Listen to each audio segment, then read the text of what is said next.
Muy bien, buenas noches, espero que estén bien. Gracias por conectarse.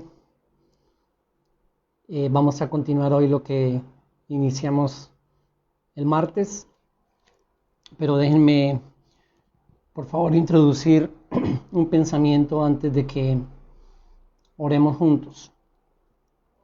Estamos hablando sobre el mal llamado evangelio de la prosperidad o la teología de la prosperidad. Cuando yo veo a todos estos predicadores o expositores de la prosperidad, cuando veo a Ricardo Rodríguez de Avivamiento diciendo que la unción de la prosperidad está ahí en su templo y luego llamando a la congregación, vengan por esa unción aquí al altar, y toda esta gente corriendo casi en estampida para recibirla.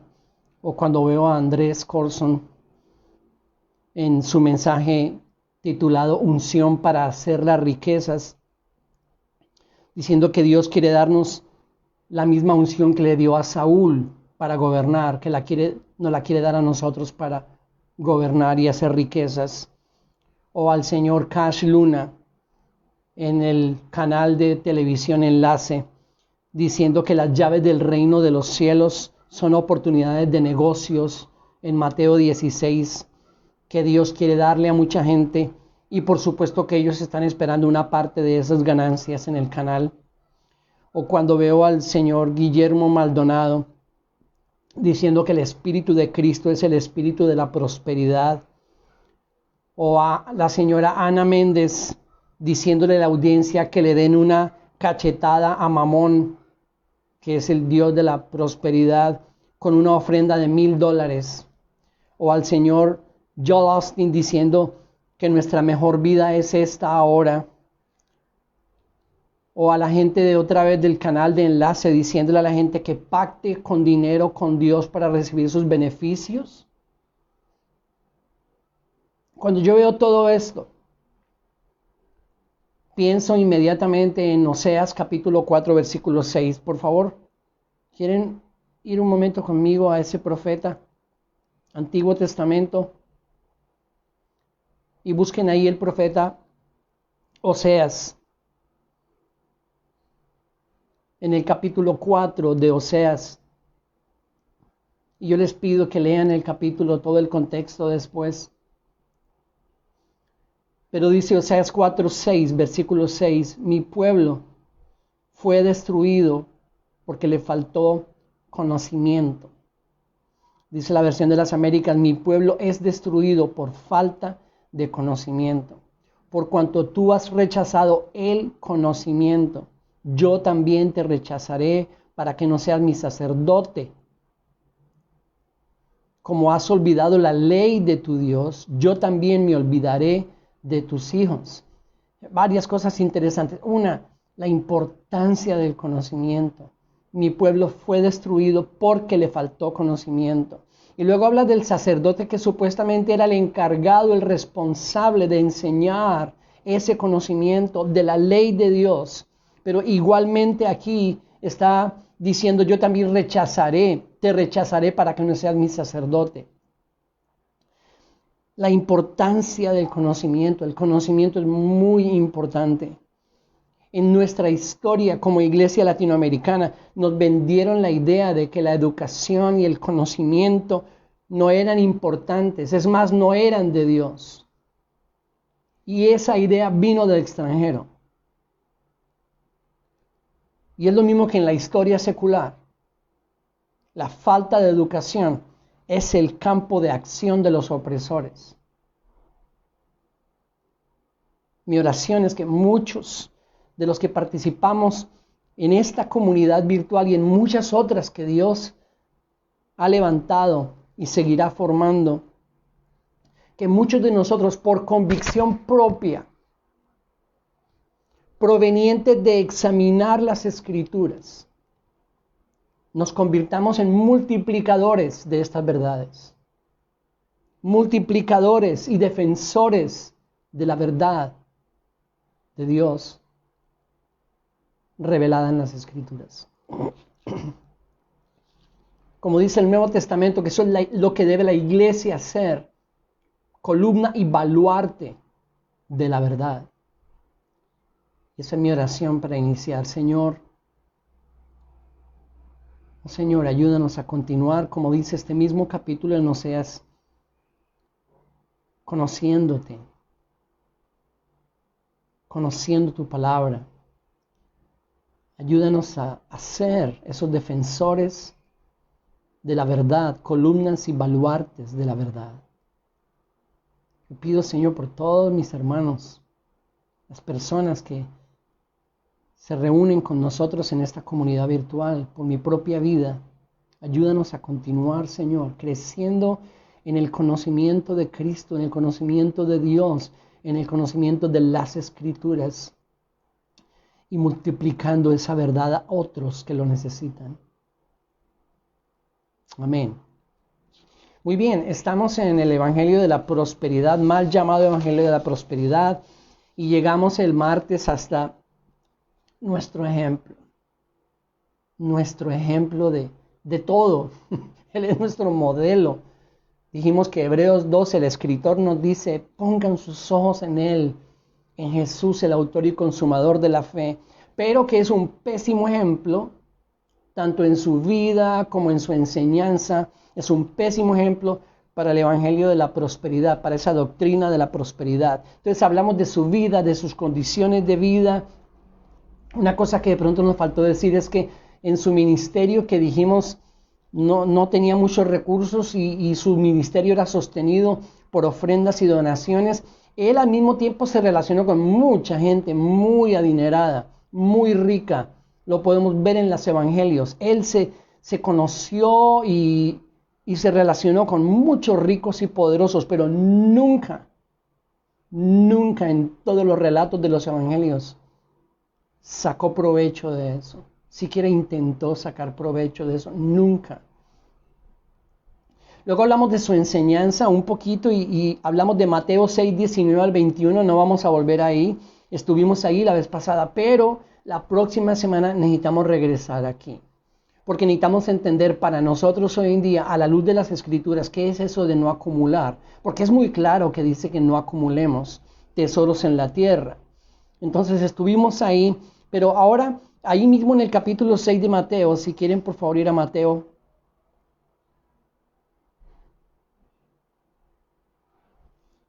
En el capítulo 6, miren el versículo 24.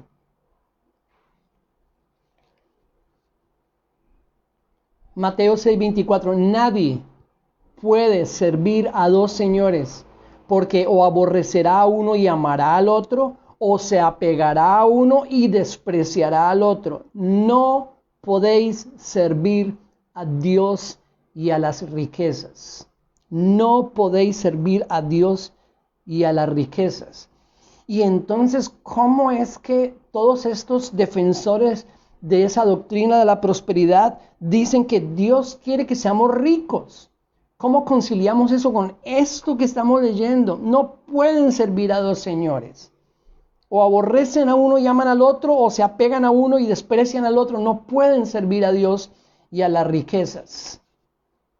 No estamos estudiando los pasajes, estamos mencionándolos para que nos muestren cuál fue la enseñanza de Cristo respecto a las riquezas, al dinero, a las posesiones, etc. Entonces no pueden servir a Dios y las riquezas. Vamos al capítulo 13 de Mateo.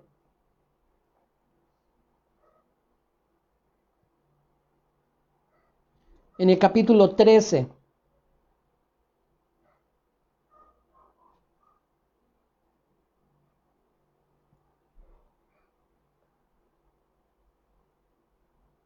vayan al capítulo 13 y miren, él está hablando en Mateo 13 de la parábola del sembrador.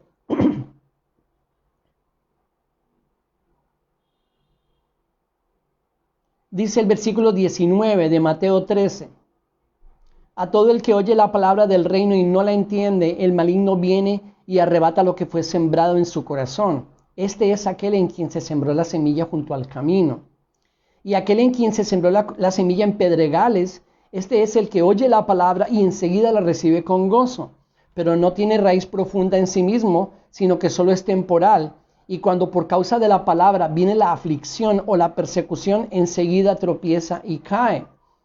Versículo 22, y aquel en quien se sembró la semilla entre espinos, este es el que oye la palabra, mas las preocupaciones del mundo y el engaño de las riquezas ahogan la palabra y se queda sin fruto. El engaño de la riqueza. Miren todos estos textos y el contexto donde el Señor Jesús está enseñando acerca de las riquezas. Uno más, vamos a Lucas ahora. Repito, no estamos estudiando estos pasajes, estamos mirándolos porque estamos tratando de entender o de mirar qué fue lo que Cristo enseñó acerca de todo este tema de las riquezas. En Lucas, vayan al capítulo 12 de Lucas, versículo 15. Lucas 12:15, y les dijo, estad atentos y guardaos de toda forma de avaricia, porque aun cuando alguien tenga abundancia o riquezas, su vida no consiste en sus bienes. Cuídense de toda forma de avaricia. Versículo 16, también le refirió una parábola diciendo, la tierra de cierto hombre rico había producido mucho, y pensaba dentro de sí diciendo, ¿qué haré ya que no tengo dónde almacenar mis cosechas? Entonces dijo, esto haré, derribaré mis graneros y edificaré otros más grandes, y allí almacenaré todo mi grano y mis bienes. Y diré a mi alma, alma, tienes muchos bienes depositados para muchos años, descansa, come, bebe, diviértete. Versículo 20, pero Dios le dijo, necio, esta misma noche te reclaman el alma, y ahora ¿para quién será lo que has provisto? Así es, versículo 21, el que acumula tesoro para sí y no es rico para con Dios. Estas todas son enseñanzas del Señor Jesús sobre las riquezas. Esa era su enseñanza acerca del tema. Mateo 19. Mateo capítulo 19. Verso 16 en adelante. La historia que conocemos como la del joven rico. He aquí se le acercó uno y dijo, maestro, ¿qué bien haré para obtener la vida eterna? Él le dijo, ¿por qué me preguntas acerca de lo bueno? Solo uno es bueno, pero si deseas entrar en la vida, guarda los mandamientos. Él le dijo, ¿cuáles? Y Jesús respondió, no matarás, no cometerás adulterio, no hurtarás, no dirás o darás falso testimonio, honra a tu padre y a tu madre y amarás a tu prójimo como a ti mismo. El joven le dijo, todo esto lo he guardado, ¿qué me falta todavía? 21, Jesús le dijo, si quieres ser perfecto, ve y vende lo que posees y dalo a los pobres, y tendrás tesoro en los cielos, y ven, sígueme. Pero al oír el joven estas palabras se fue triste porque era dueño de muchos bienes. Y Jesús dijo a sus discípulos, en verdad os digo que es difícil que un rico entre en el reino de los cielos. Y otra vez os digo que es más fácil que un camello pase por el ojo de una aguja que el que un rico entre en el reino de Dios. ¿Cómo conciliar eso con que Dios quiere que todos seamos ricos? Al oír esto, los discípulos estaban llenos de asombro y decían, entonces, ¿quién podrá salvarse? Y aquí quiero iniciar el próximo punto, porque en esta respuesta de ellos, esto nos dice mucho. Dice el escritor y autor Ezra Gould, dice lo siguiente, vemos claramente en la respuesta de los discípulos a Jesús, en esta ocasión del joven rico, que en ese tiempo consideraban que consideraban que la prosperidad material, la prosperidad económica, era bendición espiritual, era bendición de Dios. Lo ponen de esta forma algunos autores. Algunos consideran que el evangelio de la prosperidad en el primer siglo era el creer que la prosperidad financiera era muestra de bendición espiritual. ¿Por qué eso es importante? Porque ese es el fundamento, o gran parte del fundamento de la enseñanza del evangelio de la prosperidad. Entonces vamos allá. Prosperidad financiera es el resultado de la bendición de Dios. Yo tengo que comenzar este punto con esto. Si, como dicen los defensores de la doctrina de la prosperidad, la bendición espiritual está reflejada o directamente relacionada con la prosperidad financiera, entonces los héroes de la fe modernos deben ser los billonarios del mundo, como el dueño de Amazon, o las estrellas de Hollywood, o los deportistas que ganan cientos de millones de dólares cada año, o los narcotraficantes. Entonces esa sería como la lista de Hebreos 11 de hoy en día. Si es verdad que la prosperidad económica y el tener la mayor cantidad de bienes y posesiones y riquezas es muestra de la bendición de Dios. Esos son los líderes, los héroes de nuestros días. Y nuestra respuesta a eso es, oh no. Por supuesto que no. Entonces, ¿de dónde lo sacan? ¿De dónde se basan para decir que esa prosperidad económica es la bendición de Dios del Antiguo Testamento? Del Antiguo Testamento. Porque no tienen cómo soportarlo con el Nuevo. Y si nos acordamos lo que hace unos meses vimos acerca de cómo interpretar sanamente las Escrituras, vimos que nosotros no podíamos simplemente sacar cosas del Antiguo Testamento y darles una interpretación y aplicarlo a nuestras vidas sin pasarlas por el Nuevo, porque el Nuevo nos explica el Antiguo. Pero eso es lo que hacen. Toman el Antiguo Testamento. Déjenme darles un ejemplo. El pastor Satirio dos Santos es el director de una denominación grande aquí en Colombia, pero también en otros países, según entiendo, que se llama Centro Familiar, y así se llaman todas las congregaciones. Pero él tiene 2 mensajes en su página de internet. Y déjenme hacer un paréntesis aquí. ¿Por qué menciono yo nombres específicos? Porque al momento que nosotros tomamos una enseñanza y la hacemos pública, y hoy en día con las redes sociales la lanzamos públicamente, yo considero que debemos ser sometidos a escrutinio. Debemos ser sometidos a escrutinio. Todo lo que nosotros enseñamos, y lo hacemos así de público, debe ser sometido a escrutinio. Por supuesto. Y yo soy el primero. Cuando hacemos esto, si yo comparto algo, yo creo algo, yo puedo creerlo. Nadie tiene por qué venir a poner en duda o en escrutinio lo que yo creo.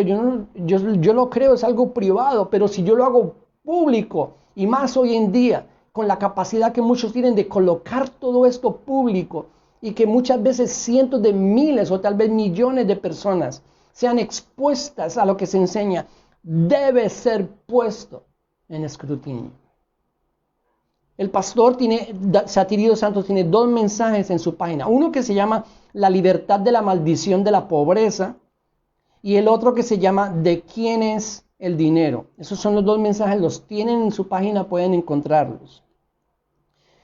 Es interesante que inicie sus 2 mensajes diciendo que esos mensajes son especialmente para los hombres de negocios y para la gente de comercio.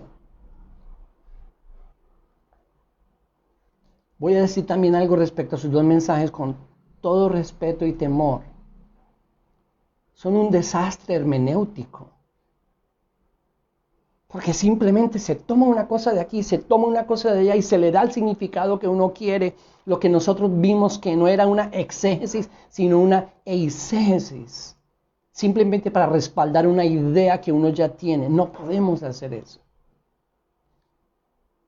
En su mensaje, La maldición de la pobreza, dice que Cristo nos hizo libres de la maldición de la ley. Y él va a Gálatas, por favor, vayamos a Gálatas capítulo 3. Gálatas capítulo 3, versículo 13.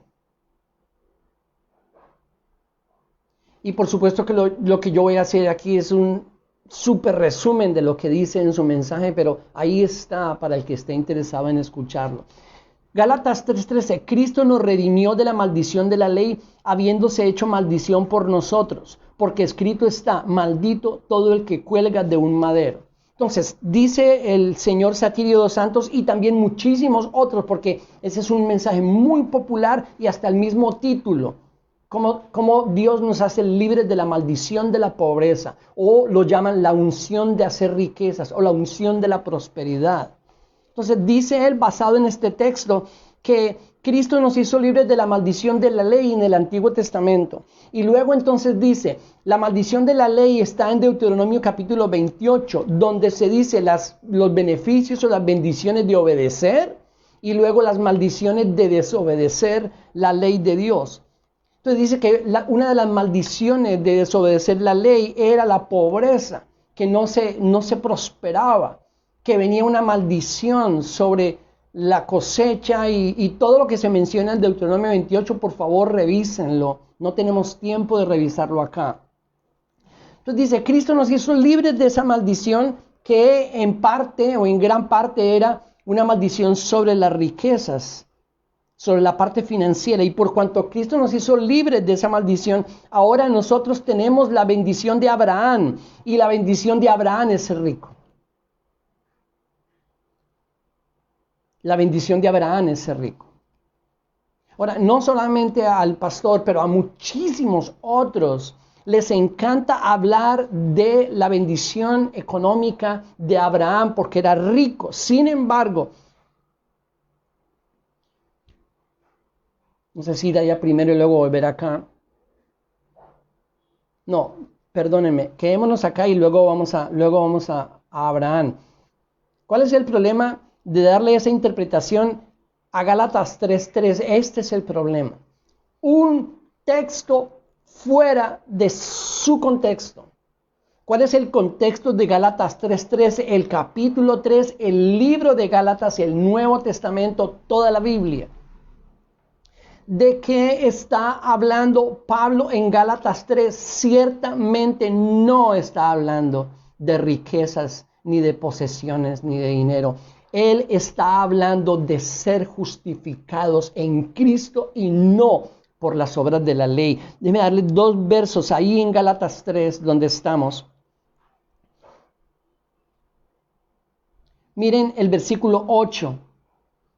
Versículo 8, y la escritura, previendo que Dios justificaría a los gentiles por la fe, anunció de antemano las buenas nuevas a Abraham, diciendo, en ti serán benditas todas las naciones. Uno más, versículo 11, y que nadie es justificado, ojalá puedan ustedes subrayar ahí en sus Biblias, en las de papel, no en las otras.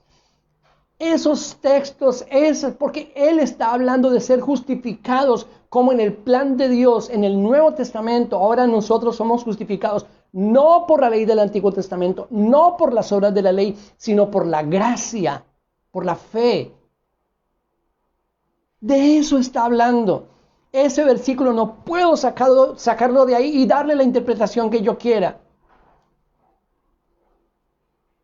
Ahora sí vamos, por favor, a Génesis capítulo 12. Vayan a Génesis 12.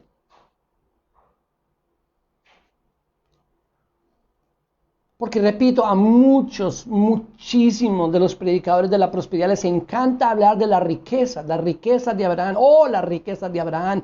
Oh, esas son nuestras ahora. Ahora nosotros, porque es el padre de la fe, nosotros entonces tenemos acceso a esas riquezas que él tuvo. Les encanta hablar de esas riquezas. Sin embargo, en Génesis capítulo 12, y no lo vamos a leer, pero yo voy a dejar tarea para que ustedes lo lean.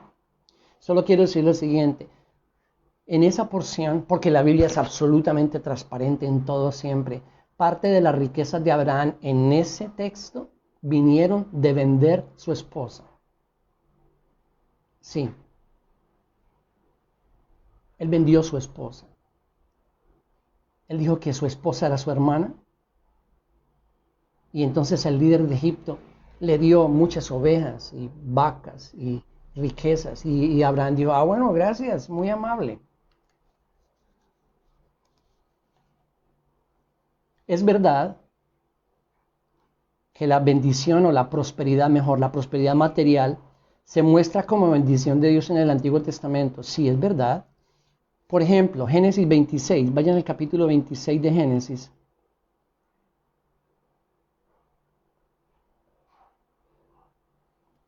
En Génesis 26, dice el versículo 12, ya hablando del hijo de Isaac, 26:12, y sembró Isaac en aquella tierra y cosechó aquel año 100 por 1, y el Señor lo bendijo. Versículo 13, y el hombre se enriqueció y siguió engrandeciéndose hasta que llegó a ser muy poderoso. Entonces, una vez más, yo no puedo sacar este texto, ese versículo y decir, aquí está. No puedo hacer eso. Mala hermenéutica. Es verdad que ahí se nos dice que Dios lo bendijo y este hombre, en este caso específico, Isaac, se enriqueció. Pero muchos otros hombres que fueron usados por Dios en el Antiguo Testamento, el mismo Dios, el mismo Dios, la misma ley, el mismo plan de Dios que se estaba desarrollando en el Antiguo Testamento, muchos de esos hombres, como por ejemplo Noé o Samuel o el mismo Moisés que renunció y dice, ahorita vamos a leerlo, que él prefirió los sufrimientos con su pueblo que las riquezas de Egipto. No se nos dice que eran millonarios o ricos de Samuel, de Noé, de muchos de los profetas. Hombres que fueron fieles. Samuel, sin tacha, antes de morir le dijo al pueblo, ¿alguien puede decir algo contra mí? Dígame si yo le he quitado a alguien una oveja. Algo, ¿a alguien le he quitado algo? Nadie nunca pudo decir nada de Samuel. No se nos dice nunca que Samuel fue millonario, ni rico, ni de Noé, ni de muchos otros profetas. Pero por otro lado también, muchos otros que fueron muy acaudalados en el Antiguo Testamento eran igualmente malvados. Como el rey Acab, o como Nabal, con quien tuvo problemas David, allá acuérdense en Primera de Samuel. Entonces no es tan fácil como tomar un texto y decir, ahí está, Dios quiere que seamos tan ricos como Abraham, como Isaac. Otros dicen que el libro de Job y su historia es una piedra en el zapato para la doctrina de la prosperidad. Dice Justin Peters, que es un predicador en los Estados Unidos, que teológicamente hablando, la historia de Job es el elefante en el cuarto de la teología de la prosperidad. ¿Cuál elefante? Sí, hay un elefante en el cuarto. Porque lo que defienden es que por la obediencia y por la fe y por la fidelidad, entonces venía el enriquecimiento. Pero no es así en la historia de Job. Porque no se halló nada contra él. Al principio Dios mismo lo dice. Y sin embargo vino un tiempo en su vida donde no tuvo absolutamente nada y hasta su salud fue quebrantada. Pero es que después Dios le devolvió muchísimo más a Job. No sabemos cuándo, ni exactamente cuánto tiempo pasó. Pero hay una cosa más del Antiguo Testamento que quiero que leamos. Vayan por favor a Habacuc. Profeta Habacuc, capítulo 3.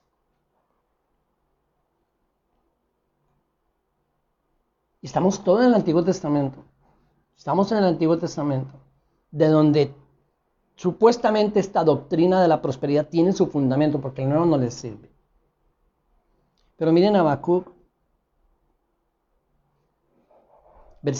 capítulo 3, versículo 16. Oí y se estremecieron mis entrañas, a tu voz temblaron mis labios.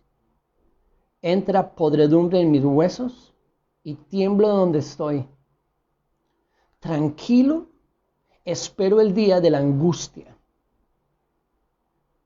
al pueblo que se levantará para invadirnos. Él está hablando de un juicio de Dios sobre ellos. Y luego en el 17, aunque la higuera no eche brotes, ni haya fruto en las viñas, aunque falte el producto del olivo y los campos no produzcan alimento, aunque falten las ovejas del aprisco y no haya vacas en los establos, con todo, aunque no haya nada, con todo yo me alegraré en el Señor. Me regocijaré en el Dios de mi salvación. El Señor Dios es mi fortaleza. Él ha hecho mis pies como los de las ciervas y por las alturas me hace caminar. Es Antiguo Testamento, profeta Habacuc. Vamos al Nuevo. ¿Cuál es la enseñanza acerca de las riquezas en el Nuevo Testamento? ¿Qué dijeron los apóstoles? Ya vimos al Señor Jesús. ¿Se acuerdan de la sucesión de esa enseñanza de Jesús a sus apóstoles, de los apóstoles a la iglesia naciente, a sus seguidores y de ahí en adelante? ¿Dónde encontramos esta doctrina de la prosperidad? En la enseñanza apostólica. Muchas veces en el Nuevo Testamento se mencionan las riquezas terrenales, pero se hacen en un contexto negativo. Ya vimos, Señor Jesús, Mateo 6, no acumuléis tesoros en la tierra. Mateo 6, 24, no pueden servir a dos señores, a Dios y a las riquezas. Mateo 13, diciendo, el engaño de la riqueza no permitió, ahogó esa semilla. El joven rico, ve y vende todo lo que tienes y ven y sígueme. La parábola del rico insensato en Lucas 12, que dijo, ¿qué hago yo con todo esto que tengo, esta abundancia, esta riqueza? Ya sé, voy a ampliar mis bodegas. Necio, esta noche vienen a pedirte tu alma. Pero vamos ahora a Primera de Timoteo. Pablo, Primera de Timoteo.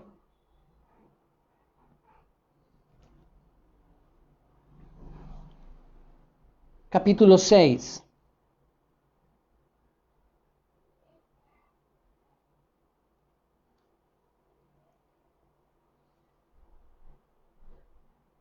Versículo 10. Porque la raíz de todos los males es el amor al dinero, por el cual, codiciándolo algunos, se extraviaron de la fe y se torturaron con muchos dolores. Le hablo una vez más, porque la raíz de todos los males es el amor al dinero, por el cual, codiciándolo algunos, se extravían de la fe y se torturaron con muchos dolores. Pero tú, oh hombre de Dios, huye. Hombre de Dios, huye de estas cosas y sigue la justicia, la piedad, la fe, el amor, la perseverancia y la amabilidad. Eso es lo que tienes que buscar, eso es lo que tienes que procurar. Eso es ahí donde tiene que estar tu corazón, en Cristo y sus tesoros. Y vamos a redondear todo eso la próxima semana. Eso es lo que enseñaban los apóstoles. Versículo 17 del mismo capítulo. Estamos en 1 Timoteo 6. A los ricos en este mundo, enséñales que no sean altaneros ni pongan su esperanza en la incertidumbre de las riquezas, sino en Dios, el cual nos da abundantemente todas las cosas para que las disfrutemos. Una de las preguntas que surge de todo esto es, ¿pueden algunos ricos ser cristianos? ¿Millonarios? No sé si hay algún millonario escuchándome, pero eso lo vamos a responder la próxima semana. Estamos en la enseñanza de los apóstoles acerca de las riquezas. Y ya voy terminando por hoy.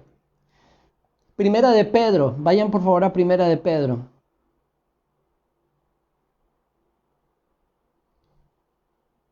Primera de Pedro capítulo 5.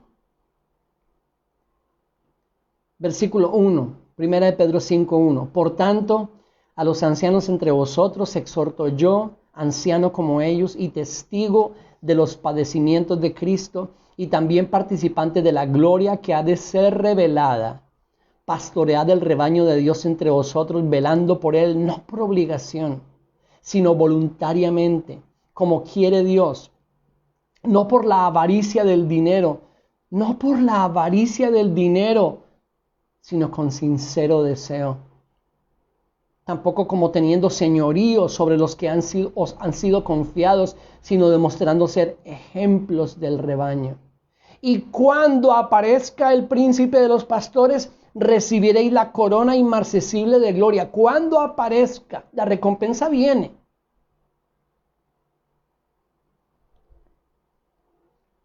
Y no como escuché hoy a Guillermo Maldonado diciendo: estoy cansado y me enojé con Dios porque ¿cómo es posible que todos esos deportistas y artistas estén ganando millones y millones cada año? ¿Y dónde están mis millones, Dios? Santiago. Vamos al libro de Santiago en el Nuevo Testamento. Capítulo 2.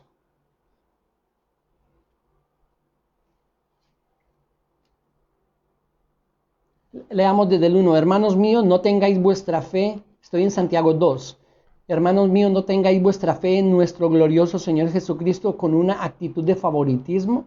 Porque si en vuestra congregación entra un hombre con anillo de oro y vestido de ropa lujosa, y también entra un pobre con ropa sucia, y dais atención especial al que lleva la ropa lujosa y decís: tú siéntate aquí en un buen lugar, y al pobre decís: tú estate allí de pie o siéntate junto a mi estrado, ¿no habéis hecho distinciones entre vosotros mismos y habéis venido a ser jueces con malos pensamientos? Hermanos míos amados, escuchad, ¿no escogió Dios a los pobres de este mundo para ser ricos en fe y herederos del reino que Él prometió a los que le aman? Pero vosotros habéis menospreciado al pobre. ¿No son ricos? ¿No son los ricos los que os oprimen y personalmente os arrastran a los tribunales?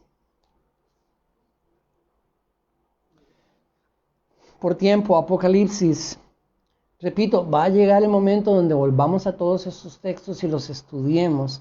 Solo tenemos que tener paciencia. Apocalipsis 18. Apocalipsis 18, ¿qué va a pasar con todas las riquezas materiales de este mundo? Las que los defensores de la teología de la prosperidad persiguen, anhelan, sueñan con ella y nos quieren a nosotros contaminar con eso.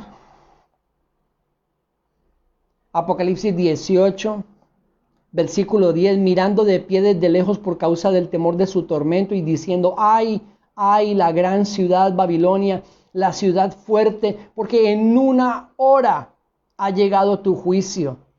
Y los mercaderes de la tierra lloran y se lamentan por ella, porque ya nadie compra sus mercaderías, cargamentos de oro, plata, piedras preciosas, perlas, lino fino, púrpura, seda, escarlata, toda clase de maderas olorosas y todo objeto de marfil y todo objeto hecho de maderas preciosas, bronce, hierro, mármol, canela, especies aromáticas, incienso, perfume, mirra, vino, aceite de oliva, flor de harina, trigo, bestias, ovejas, caballos, carros, esclavos y vidas humanas.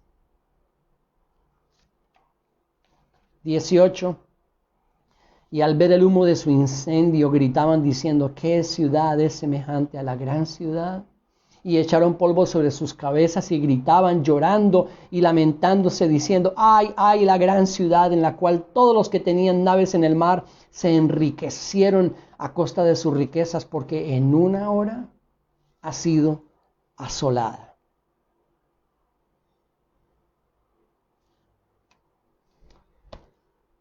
Vamos a continuar la próxima semana terminando algunos textos del Nuevo Testamento y lo que el Nuevo Testamento dice sobre las riquezas, pero también tratando de encontrar y estudiar textos que respondan a la siguiente pregunta: ¿cómo debemos nosotros vivir en cuanto a las riquezas materiales ahora como cristianos? ¿Cómo debemos vivir?